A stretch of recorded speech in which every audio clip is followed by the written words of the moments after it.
Assalamualaikum warahmatullahi wabarakatuh. Selamat datang kembali di perkuliahan daring untuk mata kuliah Jaringan Syaraf Tiruan. Pada pertemuan kali ini kita akan membahas terkait dengan arsitektur jaringan saraf tiruan. Adapun beberapa hal yang disampaikan pada perkuliahan kali ini, yang pertama adalah mengenai arsitektur jaringan, yang kedua adalah fungsi aktivasi, dan yang ketiga adalah McLopids neuron. Baik, untuk pertemuan pertama ini kita membahas ya tentang arsitektur jaringan ya. Di dalam jaringan saraf tiruan itu adalah salah satu kecerdasan buatan yang mencoba untuk menirukan perilaku manusia, yang dalam hal ini adalah jaringan saraf ya. Sehingga dinamakan tiruan juga di sini ya. Nah, kita tidak lepas dari yang namanya istilah neuron ya. Jadi neuron pada jaringan saraf tiruan ini merupakan bentuk yang sederhana dari neuron biologis yang ada di dalam manusia. Ibaratnya kalau kita memiliki gambar neuron biologis yang seperti ini ya, susunannya ya, di dalam arsitektur jaringan saraf tiruan, neuronnya kita bisa representasikan dengan neuron tiruan seperti ini. Arsitektur jaringan sendiri itu menyatakan bagaimana neuron-neuron ini tersusun membentuk sebuah jaringan ya. Yang mana jaringan itu tersusun dari sekumpulan neuron ya yang memiliki lapisan-lapisan tertentu ya. Ada layer ya istilahnya. Di sini ada layer pertama contohnya, di sini layer kedua dan layer ketiga. Jadi masing-masing layer ini ya, lapis-lapis layer ini terdiri dari neuron-neuron. Ya, ini ada neuron ya. Kurang lebih seperti itu. Kemudian untuk arsitektur jaringan di sendiri ini dapat bervariasi ya, baik variasi banyaknya layer, jadi banyaknya layer ini kita bisa variasikan, entah itu 2 layer, 3 layer, atau 4 layer, kayak gitu. Kalau dalam hal ini ada 4 layer, maupun banyaknya neuron pada suatu layer. Jadi kita bisa nyatakan eh, neuronnya itu jumlahnya berbeda di masing-masing layer. Untuk layer yang pertama sebagai contoh ini ada 1, 2, 3, 4, 5, 6. Di sini ada 6 layer. Maksudnya 6 neuron di layer pertama, kemudian di sini ada 5 neuron di layer kedua, dan seterusnya. Nah, ini bisa berbeda-beda di masing-masing layer.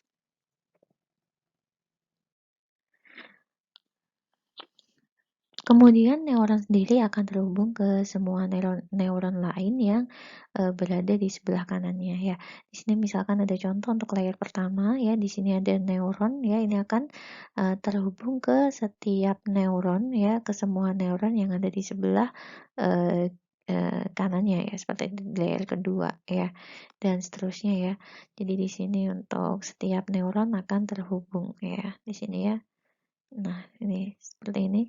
Hingga di sini pada layer keempat ya akan terhubung semuanya, setiap neuronnya ya. Jaringan saraf tiruan sendiri memproses input ya. Proses inputnya ini ya secara terurut ya dari yang paling kiri ya menuju ke yang paling kanan untuk menghasilkan yang namanya output. Jadi di sini layernya dilakukan ini ya, prosesnya dilakukan secara terurut menurut layer yang ada di sini ya. Jadi di sini layer pertama dulu, masuk ke layer kedua, ketiga, keempat, dan kemudian di sana nanti akan menuju ke output ya, kurang lebih seperti itu. Selanjutnya, setelah kita mengetahui arsitektur jaringan itu, kita belajar di sini terkait dengan bobot ya. Jadi ada bobot juga ya. Hubungan antar neuron ya, hubungan antar neuron ini dihubungkan dengan yang namanya bobot ya. Jadi di sini ada W1, ada W2 ya. Di sini ada bobot dari input neuron yang pertama. Ini W2 adalah bobot dari input neuron yang kedua ya. Jadi di sini merupakan input layer, sementara di sini output layer ya. Dan di sini adalah bobotnya. Jadi bobot ini yang digunakan untuk merepresentasikan hubungan antar neuron yang ada di input layer dan juga neuron yang ada di output layer. Kemudian ya, untuk output layer sendiri ya, jadi, operasi yang dilakukan pada output neuron ini merupakan, penjumlahan ya dari hasil perkalian antara bobot dengan input pada masing-masing di input neuron. Mungkin kalian sudah, pernah, tahu ya, di, materi sebelumnya terkait dengan adder ya. Jadi penjumlahan dari perkalian antara, bobot dengan input neuron ya. Nah, ini kan tadi kita katakan sebagai input neuron ya. Ini input neuron ya. Ini input neuron, ini juga input neuron. Yang mana memiliki bobot di sini W1, di sini W2. Jadi kita lakukan perkalian. Jadi X1 dikalikan dengan W1, di sini X2 dikalikan dengan W2.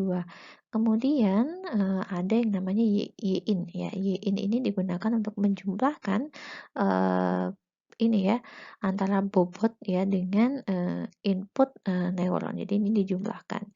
Sehingga kalau misalkan kita tuliskan di rumus Y-in sama dengan X1 ditambah dikalikan dengan W1 ditambah X2 dikalikan dengan W2. Atau kalau secara umum kita bisa nyatakan bahwa Y-in ini gitu ya, itu sama dengan sigma I sama dengan 1 sampai ke N XI WI. Nah, setelah kita membahas bobot, kita bahas output ya. Jadi kan ada output layer ya. Nah, di sini output dari neuron ini merupakan hasil aktivasi ya, hasil aktivasi dari total perkalian bobot dan input ya. Jadi tadi kan ada X1, X2 gitu ya, W1, W2. Jadi total perkaliannya ya eh, disebut sebagai output. Fungsi aktivasi ya, hasil aktivasi dari perkalian antara bobot dan input. Kemudian output tujuannya ini digunakan untuk melakukan transformasi non-linear ya terhadap input dan bobot. Selain itu di sini fungsi aktivasi dari output di sini nantinya juga akan membentuk gitu ya, membentuk nilai dari suatu neuron ya. Jadi digunakan sebagai output ya, fungsi aktivasi tujuannya. Nah, kemudian di jaringan saraf neuron sendiri fungsi aktivasi disebut juga sebagai transfer function ya, yang mana kita nanti juga akan mempelajari di sini beberapa jenis fungsi aktivasi ya. Jadi macamnya di sini ada banyak, di sini nanti akan dijelaskan beberapa saja.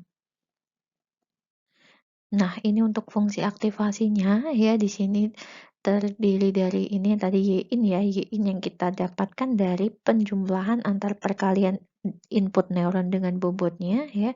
Di sini inputnya adalah Y-in dan di sini adalah fungsinya ya, fungsi aktivasinya. Kemudian ini adalah outputnya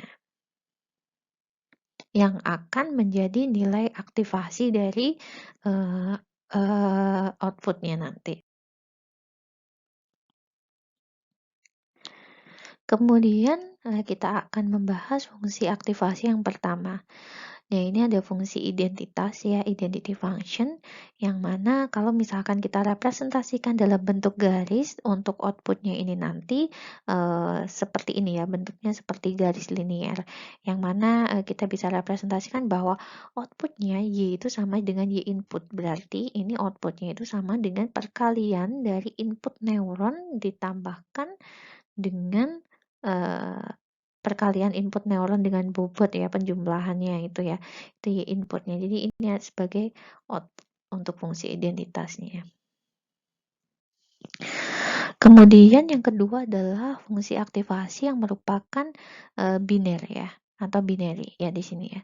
Kalau misalkan Y inputnya ini kurang dari 0 atau yang dimaksud dengan negatif ya hasilnya, Y-in-nya negatif, itu artinya outputnya itu kita replace jadi 0 ya. Kemudian kalau misalnya Y-in-nya itu lebih besar sama dengan 0, artinya 0 atau nilainya positif ya, jadi nilainya itu kita bisa ganti 1 ya. Jadi ini outputnya 0 dan 1, jadi biner. Baik, untuk yang selanjutnya adalah fungsi aktivasi logistik atau sigmoid function ya. kalau misalnya di biner tadi itu hasil fungsi aktivasinya itu adalah 0 dan 1, untuk yang di sini ya, untuk nilai Y-nya ini nanti outputnya bisa berada di rentang 0 sampai 1 ya.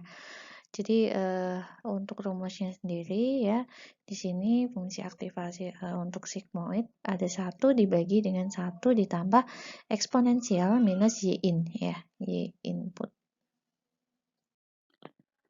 Kemudian masih pada fungsi sigmoid ya, kalau tadi berada di rentang 0 sampai 1, ini rentang nilainya adalah di rentang nilai minus 1 sampai 1 ya. Jadi untuk fungsi aktivasinya sendiri rumusnya adalah eksponensial dari Y input dikurangi eksponensial minus Y input dibagi dengan eksponensial Y input ditambah eksponensial minus Y input. Yang selanjutnya adalah rectified linear unit atau yang dikenal dengan ReLU ya. Di sini kita bisa lihat bahwa nilai Y-nya itu akan 0 ya, nilai Y-nya ini akan 0 jika nilai Y in-nya itu nanti negatif atau sama dengan 0 ya.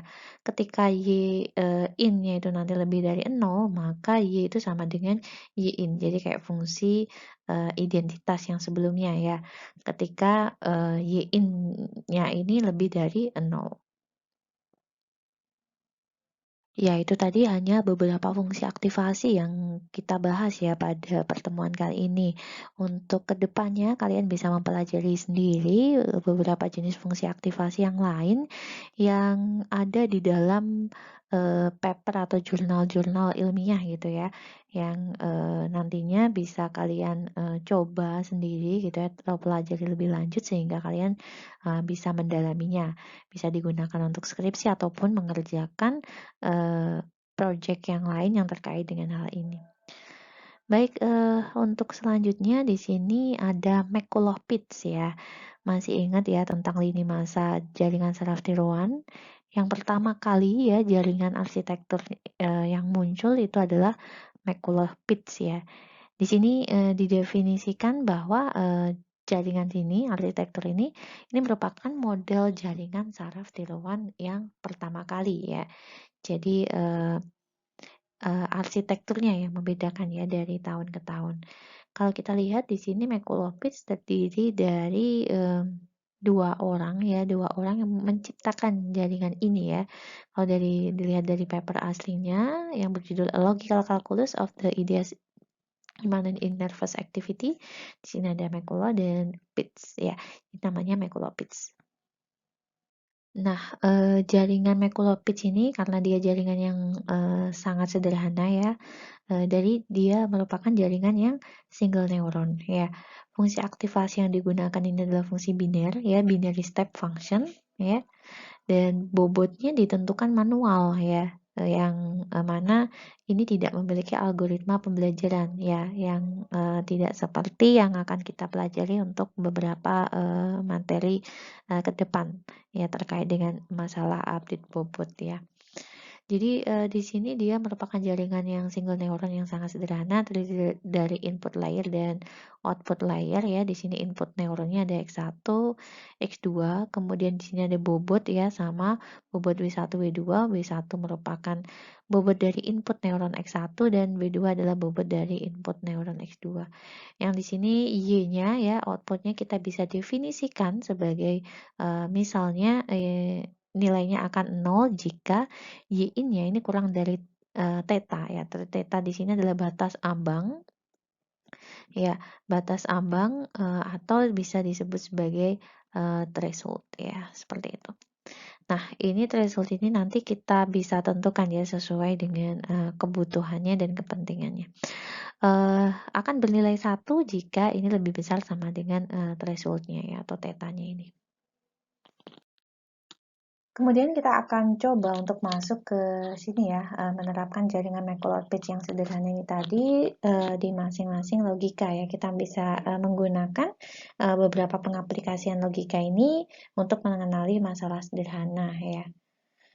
Jadi untuk yang pertama ya, kalian sudah pernah memahami ya juga ya tentang logika ya, gerbang logika kan kalian sudah paham semuanya. Kalau misalnya di sini menggunakan operator n ya, berarti misalnya 1 n1 adalah 1, kemudian 1 n0 adalah 0 ya. 0 n1 adalah 0 ya. 0 n0 adalah 0. Baik, kita bisa lihat di sini ya, tadi untuk mekolopit untuk yang jaringan sederhana ya, di sini kita bisa lihat bahwa ya, kita akan membentuk ya, logika ya, N di sini ya. Nantinya, kita akan bentuk ya untuk input neuron, jadi ini dianggap sebagai input neuron ya, mmm neuron, mmm, neuron ya. Terus kemudian di sini adalah output yang kita, harapkan ya. Nah di sini untuk, katakanlah untuk yang baris pertama ini yang di kotak merah, ini, input neuron untuk X1 adalah 1 ya. Kemudian untuk X2 ini adalah 1 ya. Kemudian di sini, bobotnya untuk mekolopit tadi kan kita, setting, sendiri gitu ya. Misalkan di sini kita coba untuk, memberikan bobot W-nya itu untuk W1 sama dengan 1 dan W2-nya juga sama dengan 1. Sehingga ketika kita nanti hitung Y inputnya ya sama dengan 1 dikali 1 ya, ditambah 1 dikali 1 sehingga Y inputnya sama dengan 2 ya. Nah, kita coba untuk menghitung semua Y input di masing-masing input neuron ini ya. Jadi kalian bisa coba ya, misalkan kayak ini berarti 1 kali 1 ditambah 0 kali 1 sama dengan 1 kayak gitu, dan seterusnya ya. Ya, sehingga kita dapatkan nanti ya, di sini ya, hasilnya ya, Y input untuk yang pertama tadi kan kita sudah hitung 2, yang ini 1 gitu ya. Sini tadi misalkan ini dikali 1 ditambah 1 kali 1 sama dengan 1, dikali 1 ditambah 0 kali 1 sama dengan 0 ya. Kemudian, setelah ini, setelah masuk ini tadi, kita masukkan ke dalam yang namanya fungsi aktivasi ya, masuk ke fungsi aktivasi dan di sini fungsi aktivasi, nya sederhana ya, yang tadi ya kita sudah bahas bahwa kalau misalnya di sini lebih besar sama dengan theta ya, lebih besar sama dengan theta atau di sini batas ambang atau threshold itu sama dengan 1. Jika selainnya itu sama dengan 0 ya. Nah, kita lihat di sini agar kita dapat ya menghasilkan output yang sesuai yang kita inginkan, berarti ini nilai threshold ini kita harapkan nilai thresholdnya berapa kayak gitu ya. Nah, di sini, sebagai contoh ya, nilai threshold yang digunakan ya, tetanya itu sama dengan 2 ya. Berarti artinya apa? Kalau misalnya ya, ini tadi ya kita cek ya untuk Y inputnya kan ya. Misalnya kalau nilai, Y in-nya ini ya, X-nya ini, Y in-nya ini lebih besar sama dengan 2, lebih besar sama dengan 2, dia akan di-replace ke 1 ya. Kalau misalnya kurang dari 2 ya, berarti kalau kurang dari 2 selainnya itu adalah 0 ya. Nah, kita bisa cek sekarang ya, bahwa kalau misalkan dengan menggunakan, formula ini gitu ya dengan theta sama dengan 2 ternyata ini sudah sesuai dengan, nilai logika N yang kita inginkan ya, seperti itu. Nah, kalian bisa mencoba dengan nilai batas ambang yang lain ya. Contohnya misalnya kalau misalnya saya letakkan di sini ya untuk nilai theta gitu ya. Theta sama dengan 1,2 ya, apa hasilnya? Nah, kalau misalkan theta 1,2 di sini eh, untuk Y in lebih besar sama dengan 1,2 gitu ya, itu nilainya adalah 1 ya. Jadi ini nilainya 1 karena di sini 2 berarti kalau batas sambangnya 1,2 di sini nilainya 1. Kalau kurang dari 1,2 berarti di sini 0, 0. 0, sama ya. Jadi kita bisa menggunakan beberapa jenis nilai theta yang lain untuk memenuhi, nilai dari logika ini ya. Selanjutnya adalah logika OR ya. Pada prinsipnya sama dengan logika AND tadi untuk proses menghitungnya ya. Di sini untuk logika OR misalkan 1 OR 1 sama dengan 1. 1 OR 0 sama dengan 1. 0 OR 1 sama dengan 1, 0 OR 0 sama dengan 0. Ya, ini adalah gerbang logika untuk OR ya. Untuk Macrolopid sendiri di sini ya, untuk input neuronnya ya, di sini X1 ini ya, ini adalah input neuron yang neuron, terus kemudian ini bobotnya, ini dimisalkan bobotnya ini untuk W1 dan W2-nya adalah sama, yaitu 2. Nah, sekarang kita hitung untuk Y inputnya nanti ya. Nah, ini Y inputnya kita hitung ya. Y inputnya merupakan perkalian antara input neuron dengan bobotnya. Kalau misalnya tadi di sini ya, contohnya yang ini, ya bobotnya itu 2 ya, ini juga bobotnya 2, berarti kita tinggal jumlahkannya 1 kali 2 ditambah 1 kali 2 sama dengan 4 ya. 1 kali 2 ditambah 0 kali 2 di sini 2, 0 ya, sama dengan 2. 0 kali 2 ditambah 1 kali 2 sama dengan 2 juga. 0 kali 2 ditambah 0 kali 2, 0 ditambah 0 sama dengan 0. Ya, ini merupakan Y inputnya ya. Terus kemudian misalnya ya ini diketahui ya, misalnya diketahui thresholdnya ini sama dengan 2 ya, thresholdnya sama dengan 2. Berarti kalau misalkan di sini Y in-nya ini lebih besar sama dengan 2, maka ini nanti nilainya diubah ya. Nilai fungsi aktivasinya ya untuk outputnya ini adalah sama dengan 1 ya. Jika selain kurang dari 2, maka dia 0 ya. Kita bisa lihat di sini ya, bahwa dia 4 lebih besar sama dengan 2, berarti 1. Di sini 2 lebih besar sama dengan 2 ya, 1. 2 lebih besar sama dengan 2, ini row-nya masuk ke sini 1, dan selainnya adalah 0. Ya, ini ya, kurang dari 2, karena nilai 0-nya ini kurang dari 2. Nah, bagaimana kalau tetanya ini saya ganti 1 gitu ya? Oke, kalau tetanya saya ganti 1, apakah masih memenuhi sesuai dengan output yang kita harapkan? Ya, kita cek ya, misalnya di sini kalau tetanya lebih dari 1, berarti 4 ini kita ganti ya dengan 1. Ya, 2 ini kan lebih besar sama dengan 1. Berarti di sini 1 juga, 2 ini lebih besar sama dengan 1. Sedangkan 0 adalah kurang dari 1. Berarti di sini 0. Jadi gini ya, jadi kita bisa menggunakan theta sama dengan 1 juga. Atau theta 1,5 ya, nanti akan menghasilkan hal yang sama. Ya, kalian bisa cek bahwa nilai thresholdnya bisa berbeda-beda atau beragam sesuai dengan output yang kita harapkan ya. Baik, untuk yang selanjutnya adalah logika yang terakhir, yaitu logika AND NOT ya, AND NOT. Jadi di sini maksudnya di sini NOT X2 ya. Nanti kita lakukan seperti ini ya. Jadi ini X1, ini saya tulis ulang ya. NOT X2. Jadi untuk X1-nya 1100, NOT X2-nya di sini untuk di sini kan 1 ya. Berarti kalau NOT-nya di sini 0, 0 ini 1, kemudian 1 ini 0, kemudian yang 0 ini 1. Kemudian kita operasikan dengan N ya. Jadi 1 N0 ini adalah 0, 1 N1 di sini adalah 1, 0 N0 adalah 0, dan 0 N1 adalah 0. Sehingga nanti hasilnya seperti ini ya, untuk harapan dari outputnya itu adalah 0, 1, 0, 0 seperti ini. Kemudian untuk jaringannya sendiri ya sama seperti yang sebelum-sebelumnya. Untuk Macrolopid di sini jaringan sederhana, untuk input neuronnya direpresentasikan dengan X1 dan X2, dan di sini ada output neuronnya yang mana fungsi aktivasinya. Di sini Y in ya lebih besar sama dengan 2, nanti hasilnya untuk outputnya itu sama dengan 1, ketika dia kurang dari 2, itu hasilnya sama dengan 0. Nah, di sini ada hal yang menarik ya, ada sebuah pertanyaan. Nah, ini untuk W1-nya diketahui sama dengan 2. X1-nya itu sesuai yang ada di sini, X2-nya sesuai yang ada di sini, W1-nya itu sama dengan 2 ya. Sedangkan ini ditanyakan W2-nya berapa ya. Di W2-nya berapa jika threshold yang diharapkan adalah 2 untuk menghasilkan output neuronnya seperti ini tadi.